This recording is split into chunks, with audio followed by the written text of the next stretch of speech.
Conor McGregor is finally getting back in the octagon, but this is not a definite win.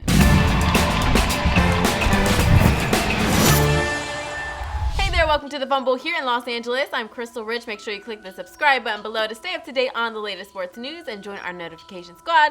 And you can follow your girl on social media at Crystal Rich. Conor McGregor versus Khabib Nurmagomedov. It is going down. Khabib is the undefeated lightweight champion, and the press conference was absolutely insane. Now, if you're a fan of these two fighters, then you pretty much know how it went. Conor was on one side talking so much trash, and Khabib was just over there nodding and almost agreeing. No, he wasn't agreeing. But listen, a lot of drama came up in this presser. I'm going to take you back to an incident only because it came up in the press conference. All right, y'all, remember the notorious bus fight that Conor got arrested and charged with assault for? He smashed a dolly on the side of a bus window that Khabib was in. And during the presser, he said, "You'd be dead if you got off of that bus."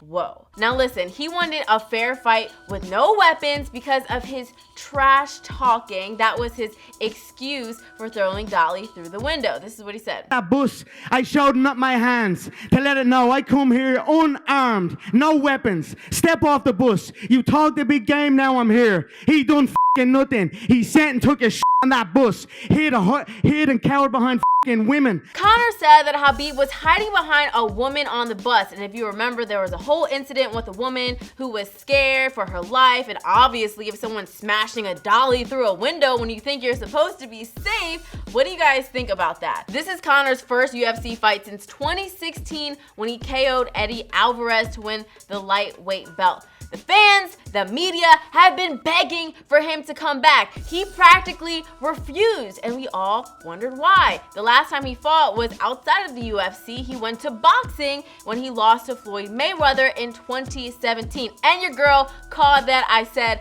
Floyd Money Mayweather was going to knock him out in the 10th round, or I said the real money comes out in the 10th round, which he did. Now, why did Conor really come back to the UFC, to get back in the octagon? He said it was because he has a love for fighting. I came back for the love of this, to come and shut this man up. A little rat, a little weasel. My thing is, I'm sure he does, or does he really just want the money? He claims he's set for life and doesn't need to fight, and he did make $100 million versus Mayweather. But it's just so funny how fast your money goes. I'm broke.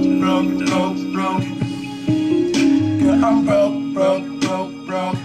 My inner gut is telling me that he might be lacking in this area. Is it for the pure love of fighting, or did he squander a lot of his money? This fight will earn him his highest payout in all fights in UFC history. I think he was just waiting for his payday. He did not fight in 2 years, just waiting for his chance to get the highest paid fight in UFC history. And guys, this press conference was absolutely crazy. Conor was ranting about Khabib the whole entire press conference.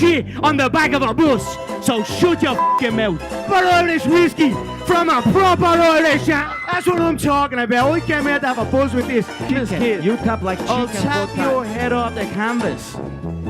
I remember a reporter said there was a time where you and Khabib were almost friendly, and he responds almost immediately with fanboy. There was a time where you and Conor were pretty cordial with each other, almost friendly. Fanboy. The man was a fanboy. He bought t-shirts of mine. He f***ing supported the cause. You remember that? You little fanboy. It's usually an honor to go against your idol until they start calling you a fanboy. Example, Jason Tatum, when he was a little kid in the NBA, Celtics, he loved him some LeBron James. He even tweeted at LeBron saying, "Hey, follow me back." And then he ended up playing against LeBron in the Eastern Conference Finals. However, LeBron never called him a fanboy. Khabib, honestly, he can't deny that he was a fan. All he has to do to combat it is try to win. Conor even said that Khabib's country, Russia, doesn't even like him, and he called him out for some illegal activity. A man involved in something who's now in prison, but Vladimir Putin locked him up for embezzling 150 million worth of money from the Russian people, started to invest and pump money into his gym. So he started to grow in power, started to gain this false power and started thinking he was a little hard man, tough guy.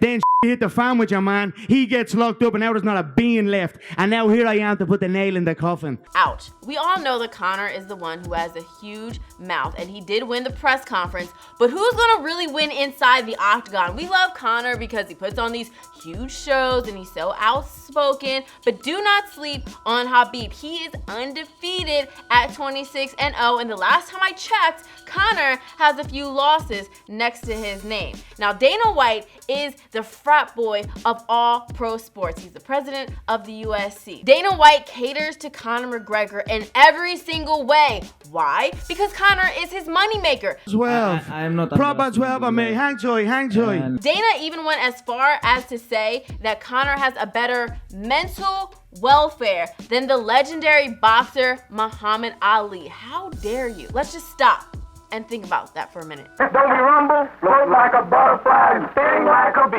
Ah, rumble, young man, rumble. Hey, that's what we're gonna do. We're gonna rumble. No, not even the same sport. He is just hyping this up for the money. I can't blame him when Conor comes up with his own sayings like float like a butterfly, sting like a bee, and it makes it into the history books, then compare his mental welfare to that of Muhammad Ali. But he does know how to get inside of his opponent's head. Is this really Conor's personality though? Or is he just doing it for the lights, camera, action? Let me just remind you of something. He punched a member of the Irish cartel. Yeah, this is who Conor is, and he signed a 8-fight deal with the UFC. Part of the deal is to promote Conor's new business venture in Proper 12 Irish whiskey. And if you noticed during the presser, he had that bottle front and center right here. I wish I had a bottle right next to me. The bout goes down on October 6th. Comment your fight predictions below and don't forget to like and subscribe. Thanks for watching The Fumble. I'm Crystal Rich.